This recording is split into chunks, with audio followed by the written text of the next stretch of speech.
And the motor's out. If anyone is curious on how to take out an 800 etec motor, this is a 2012.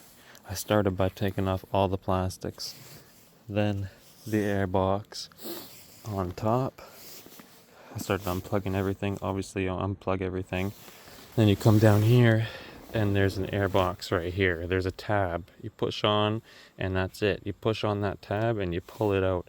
It was hard to find videos on YouTube about that, so I'm telling everyone about this now. There's 3 oil lines underneath. Disconnect your coolant lines, and you can leave your injectors on. Take the 2 top bolts off, hang them up.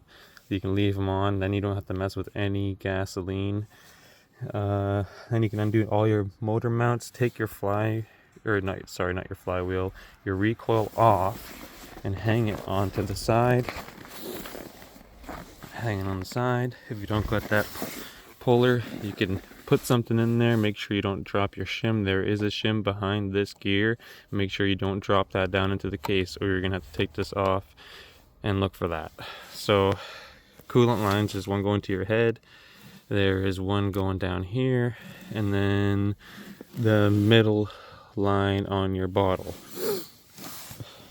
Then you have your coolant lines, or sorry, not your coolant lines, your oil lines can all stay there. Once you disconnect all the hoses, make sure you take pictures of everything, videos if you have to.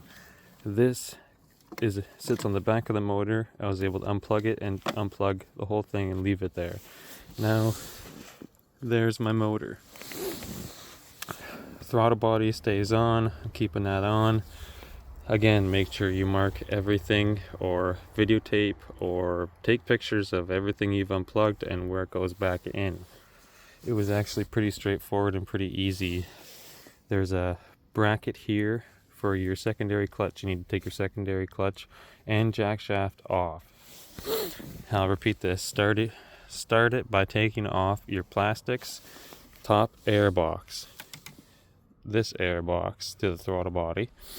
Then you can take off this, shove it back. Take your boots off and your reeds off.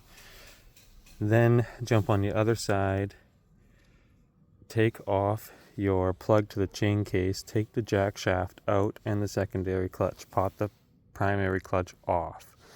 Go on the other side, take the flywheel, the recoil off. Then you want to come over here and take the mount for your secondary jack shaft bearing off. And then you can start undoing all your motor mounts, unplug everything. Take your injectors off by taking the 2 bolts off on top, hang them up, and then you can technically pull it right out this way. If anyone was wondering, again, I couldn't find too many good videos on YouTube, so I hope this helps someone out there. Stay tuned to see the carnage of the 800 etec. The primary is wobbling. I'm not sure when it was done, so I'm just gonna crack it open, give it a new top end. Compression was great, but something wasn't sounding good, along with the crank wobble. So let's dive into it.